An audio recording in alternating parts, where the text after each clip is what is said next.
ನಮಸ್ಕಾರ ಆತ್ಮೀಯರೇ, media house ಕನ್ನಡಗೆ ಸ್ವಾಗತ. ನಮ್ಮದು ಪುರುಷ ಪ್ರಧಾನ ರಾಷ್ಟ್ರ ಅಂತೀವಿ, ಆದ್ರೆ ಬಾಯಲ್ಲಿ ಗಂಡು ಹೆಣ್ಣು ಅನ್ನೋ ಭೇದ ಇಲ್ಲ, ಎಲ್ಲರೂ ಒಂದೇ ಅಂತ ಮಾತನಾಡ್ತೀವಿ. ಆದ್ರೆ ಅದೇ ಸಾಧನೆ ಅಂತ ಬಂದ್ರೆ ಗಂಡ್ಮಕ್ಳಿಗಿಂತ ಹೆಣ್ಮಕ್ಳು ಸ್ಟ್ರಾಂಗ್ ಆಗಿದ್ದಾರೆ. ತಾವೇ ತಮ್ಮ ಕಾಲ ಮೇಲೆ ನಿಂತು ದೊಡ್ಡ ಮಟ್ಟಕ್ಕೆ ಬೆಳೆದಿದ್ದಾರೆ ಅಂದ್ರೆ ಸಾಕು. ಅಲ್ಲೊಂದಿಷ್ಟು ಕೆಟ್ಟ ಮನಸ್ಸುಗಳು ಸೆಟೆದು ನಿಲ್ತವೆ. ಅದರಲ್ಲೂ ಈ ಸೋಷಿಯಲ್ ಮೀಡಿಯಾ ಅನ್ನೋ ಜಮಾನ ಹುಟ್ಕೊಂಡ ಮೇಲಂತೂ ಹೇಳೋದೇ ಬೇಡ ಬಿಡಿ. ಕೊಳಕು ಮನಸ್ಸುಗಳ ಅಟ್ಟಹಾಸ ಮಿತಿಮೀರಿ ಹೋಗಿದೆ. ನಮ್ಮ ಬಗ್ಗೆ ಯಾರಿಗೂ ಗೊತ್ತಾಗಲ್ಲ, ಏನ್ ಬೇಕಾದ್ರೂ ಕಾಮೆಂಟ್ ಮಾಡಬಹುದು. ಫೇಕ್ ಅಕೌಂಟ್ ಇಟ್ಕೊಂಡ್ರೆ ಯಾರೂ ನಮ್ಮನ್ನ ಗುರುತಿಸೋದಿಕ್ಕೆ ಆಗಲ್ಲ ಅನ್ನೋ ಹುಂಬುತನವೋ ಗೊತ್ತಿಲ್ಲ. ಕಂಡೋರ್ ಮನೆ ಹೆಣ್ಮಕ್ಳ ಬಗ್ಗೆ ಅಸಹ್ಯಕರ ಕಮೆಂಟ್ ಹಾಕೋರಿಗೆ ಕಮ್ಮಿ ಇಲ್ಲ ಬಿಡಿ. ಅದೇನೋ ಗೊತ್ತಿಲ್ಲ, ಸಿನಿಮಾ ರಂಗದಲ್ಲಿದ್ದವರು, ಅದರಲ್ಲೂ ಸೋಷಿಯಲ್ ಮೀಡಿಯಾದಲ್ಲಿ ಸ್ವಲ್ಪ ಗುರುತಿಸಿಕೊಂಡವರು ಅಂದ್ರೆ ಮುಗ್ದೇ ಹೋಯ್ತು. ಮಾಡಬಾರದ ಕಮೆಂಟ್ ಮಾಡ್ತಾರೆ, ಅವರ ಮನೆಯ ಎಲ್ಲಾ ವಿಷಯಗಳನ್ನ ಎಳೆದು ತಂದು ನಿಲ್ಲಿಸ್ತಾರೆ. ಇದು ಕನ್ನಡದ ಪ್ರಖ್ಯಾತ ಆಂಕರ್ ಅನುಶ್ರೀಗೂ ಹೊರತಾಗಿಲ್ಲ. ಅನುಶ್ರೀ ವಿಷಯದಲ್ಲಿ ಒಂದಿಷ್ಟು ಕೆಟ್ಟ ಮನಸ್ಸುಗಳು ಅದೆಷ್ಟು ಕಾಟ ಕೊಟ್ಟಿದೆಯೋ ಆ ಹೆಣ್ಮಗಳಿಗೆ ಗೊತ್ತು. ಆದ್ರೆ ಈ ಬಗ್ಗೆ ಯಾವತ್ತೂ ಕೂಡ ಅದೆಲ್ಲೂ ಹೇಳ್ಕೊಂಡಿದ್ದಿಲ್ಲ. ಫಾರ್ ದಿ ಫಸ್ಟ್ ಟೈಮ್ ತಮ್ಮ ಮನಸ್ಸಿನ ನೋವನ್ನೆಲ್ಲ ಹೊರ ಹಾಕಿದ್ದಾರೆ. ತಮ್ಮ ಬಗ್ಗೆ ಏನೆಲ್ಲ ಕೆಟ್ಟ ಮಾತುಗಳನ್ನಾಡಿದ್ರು ಅದನ್ನೆಲ್ಲ ಕಣ್ಣೀರ ಮೂಲಕ ಹೊರ ಹಾಕಿದ್ದಾರೆ. ಅಷ್ಟೇ ಅಲ್ಲ, ಅವರ ತಂದೆಯ ವಿಷಯವನ್ನು ಮೊದಲ ಬಾರಿ ಮುಕ್ತವಾಗಿ ಹಂಚಿಕೊಂಡಿದ್ದಾರೆ. ಆತ್ಮೀಯರೇ, ಮೊದಲಿಗೆ ಅನುಶ್ರೀ ಅವರ ತಂದೆ ವಿಷಯದ ಬಗ್ಗೆ ಹೇಳಿ ಬಿಡುತ್ತೀವಿ. ಅನುಶ್ರೀ ಬಡತನದಲ್ಲಿ ಬೆಳೆದ ಹೆಣ್ಣುಮಗಳು. ಮಂಗಳೂರು ಮೂಲದ ಅನುಶ್ರೀ ಮನೆಯಲ್ಲಿ ಹೇಳಿಕೊಳ್ಳುವಂತ ಸ್ಥಿತಿ ಏನೂ ಇರಲಿಲ್ಲ.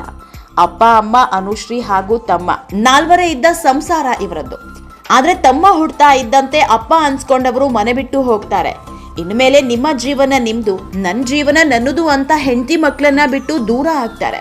ಅವತ್ತು ಮನೆ ಬಿಟ್ಟು ಹೋದವರು ಯಾವತ್ತೂ ಹೆಂಡತಿ ಮಕ್ಕಳ ಬಗ್ಗೆ ಯೋಚಿಸಲೇ ಇಲ್ಲ.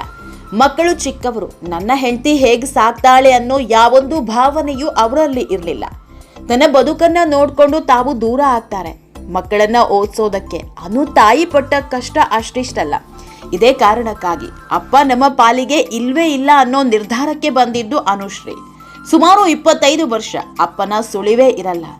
ಒಂದಿನ ಏಕಾಏಕಿ ಟಿವಿ ಮುಂದೆ ಬಂದು, ನಾನು ಅನುಶ್ರೀ ಅಪ್ಪ ನನ್ನನ್ನ ನಮ್ಮ ಮಗಳು ನೋಡ್ಕೊಳ್ತಿಲ್ಲ ಅಂದ್ರೆ ಏನ್ ಹೇಳ್ಬೇಕು ಹೇಳಿ.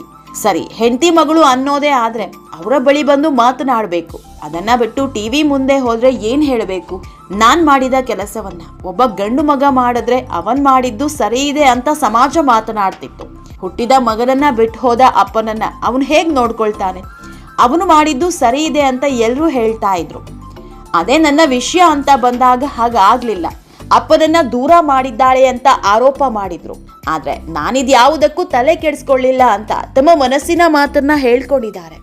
ಆತ್ಮೀಯರೇ, ಇಷ್ಟೇ ಅಲ್ಲ, ಅನುಶ್ರೀಯನ್ನ ತುಂಬಾ ಕಾಡಿದ ಒಂದಿಷ್ಟು ಕೆಟ್ಟ ಕಾಮೆಂಟ್ಗಳಿದೆ. ಅನುಶ್ರೀ ಅವರು ಸಂದರ್ಶನ ಕೊಡೋದು ತೀರಾ ಕಡಿಮೆ. ಯಾಕಂದ್ರೆ ಅವರೇ ಬೇರೆಯವರ ಸಂದರ್ಶನಗಳನ್ನ ಮಾಡಿದ್ದೇ ಹೆಚ್ಚು.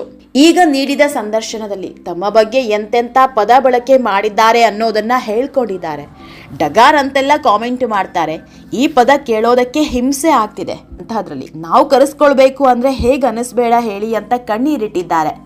ಆತ್ಮೀಯರೇ, ಈ ವಿಡಿಯೋ ನಿಮಗೆ ಇಷ್ಟವಾದಲ್ಲಿ ಲೈಕ್ ಮಾಡಿ, ಶೇರ್ ಮಾಡಿ, ಕಾಮೆಂಟ್ ಮಾಡಿ. ಇನ್ನೂ ನಮ್ಮ ಚಾನೆಲ್ನ ಸಬ್ಸ್ಕ್ರೈಬ್ ಮಾಡಿಲ್ಲ ಅಂದ್ರೆ ಮಿಸ್ ಮಾಡಬೇಡಿ, ಈಗಲೇ ಸಬ್ಸ್ಕ್ರೈಬ್ ಮಾಡಿ.